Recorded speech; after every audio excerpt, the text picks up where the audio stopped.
Hey, it's National Coaches Day, and as part of ESPN's Take Back Sports initiative to help kids get back into playing sports, ESPN and the Positive Coaching Alliance teamed up with the Houston Texans last month to host coaches in a workshop at NRG Stadium. 60 coaches from Fort Bend Youth Football Program participated in workshops to help them create a positive sports culture and help their athletes succeed on and off the field. All right, some more Coach Love. It's time to shine a light on the High School Coach of the Week, Kyle Doherty from Yulee High School in Florida. That's, by the way, where Derrick Henry went to high school.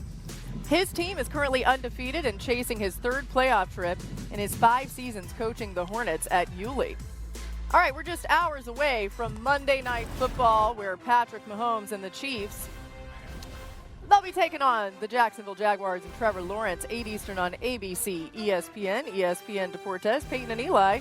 Once again on ESPN2, they have a special guest, Glenn Powell. And, of course, Lisa Salters is on the call. Lisa will be with the Chiefs. Now, Lisa, the Chiefs were once masters of the one-score games, 11-0 in those games. This season, though, KC losing 2 one-score games to start the season. What's changed, though, the last 2 weeks to get them back on track at 2-2? Well, Laura, everyone thought the sky was falling when the Chiefs started the season 0-2 for the first time with Patrick Mahomes as their starting quarterback. Everyone, that is, except the Chiefs themselves. Mahomes said he remembers telling his wife, Brittany, hey, we lost games we think we should have won, so why change anything? All we can do is just continue to work, and the results will handle themselves. And the last 2 weeks have been much more of what Kansas City is used to, including last week's beatdown of the Ravens.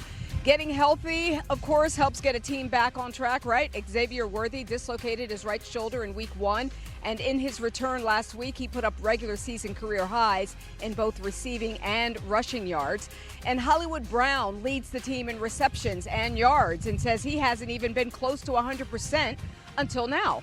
Brown has been dealing with an Achilles issue since preseason and said last week against Baltimore was really the first game where he was able to move around like he wanted to. But Laura, good health, as we all know, is fragile in the NFL, and Xavier Worthy had some ankle swelling yesterday during travel and was downgraded to questionable for tonight.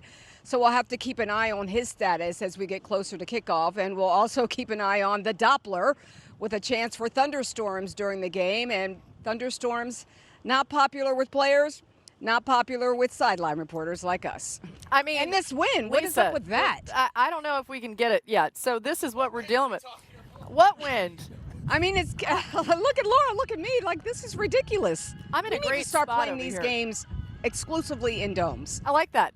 Lisa, we will see you in about 4 hours and 35 minutes. But, of course, stay tuned. Lisa will be all over the Xavier Worthy injury updates and his status for this game. Peter Schrager's here. Yeah, I'm jealous. All and y'all. Jimmy Johnson hair is just Your fine. hair's looking all great. that product.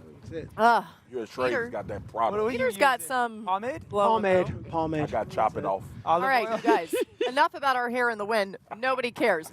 Let's talk about a wild finish that happened in Arizona. This game Oh my was gosh, man. crazy. We're going to see it right now. All right, Cam Ward, though, he's been incredible. Cam Ward We'll is hear more so on good that. at football. Pick it up in the fourth quarter. Cardinals leading 21-6. Amari DiMercato looks like he's about to score, and if you haven't seen it yet, he doesn't score because he lets the ball go when he's crossing over the goal line. He is so upset after this, as you might imagine, and just unfortunate to see this happen. Well, I mean, coming off of the A.D. Mitchell play from 2 weeks ago, I'm just shocked that anybody still does this, let alone did it again. Well, here's Cam Ward looking to pass. Pass is tipped and intercepted by the Cardinals. This is late in the fourth quarter. The Cardinals fumble it into the end zone. Ball in it for the touchdown. Looks like it's going to be a Cardinals big moment, and then once again, the Titans are able to come up big. This is like what my grandmother used to say, what God has for you is for you. Okay. No man No can weapon take it formed away. against you shall prosper. All right, I like that. Next Titans drive after This the Cardinals throw. punt. Or throwing it downfield. I mean, that is gorgeous. He's got to 6 Calvin or Ridley. 7 of them in the game. 3 seconds left. Joey Slye nails it, and the Titans win. Here's Cam Ward after the game. Oh, I feel good. A win, especially for my first one in a game like, it's a big time. But I think the biggest thing is just we got to continue to build off of it. We got to continue to attack the week the right way and try to get a win next week. I hope it can be, a springboard for a lot of wins. Just got to continue. We got one step better today, and just really just keep the right mindset each and every week. Try to win next week. Marcus, what did you make of the Cam Ward comeback? Cam was phenomenal, but the Cardinals, you can't talk about this game without talking about how this self-inflicted wounds created this opportunity for Tennessee. Takes nothing away from Cam. He had to make plays in this game in order to move his team down the field. But we saw it, and this is the one that has driven the conversation for Monday after the Sunday game. So I think Arizona right now is probably reeling more than Tennessee is going back to the drawing board and saying, how can we get better? Because we can't let this happen being down 21-3. Good point. All right, the Colts picked up their biggest win since 2013, 34-point win over the Raiders. They were led by Jonathan Taylor's 3 rushing touchdowns, his 4th career 3-touchdown game. That's 7 touchdowns for Taylor this season, the most for a Colt through 5 games since Marvin Harrison in 1999. The Colts offense has been efficient all season, scoring on 65% of their offensive possessions this year. Wow. That's the highest rate by any team through 5 games over the last 45 seasons. 45 seasons, passing the greatest show on turf, Rams, from 2000. Peter, was Sunday a matter of the Colts dominating or the Raiders making it a little easy for them? Well, Tom Brady and Mark Davis aren't the only owners of the Raiders. Jonathan Taylor is too. He just absolutely dominates against them anytime he plays them. But Daniel Jones played great. Tyler Warren is my pick for first-team All-Pro at tight end, and he's a rookie. But gosh, what happened to the Raiders? They won Week 1. They beat a good Patriots team that we see now. They have lost 4 straight games.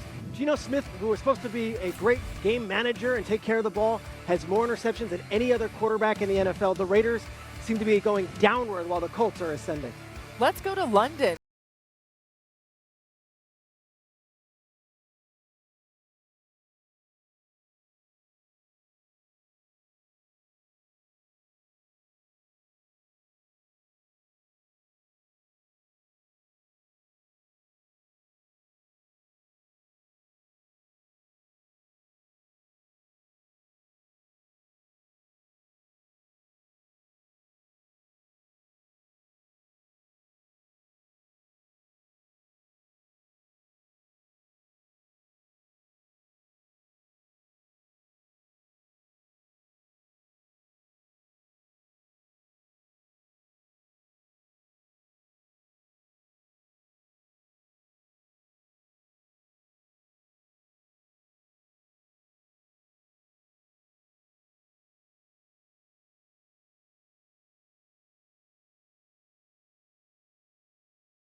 Anything going offensively, they could be in a much better position. Yeah. We got more coming your way here on NFL Live as we are with you till 5 p.m. leading up to Monday Night Football later on tonight. Still to come, Baker Mayfield, the Bucs won another thriller yesterday, and some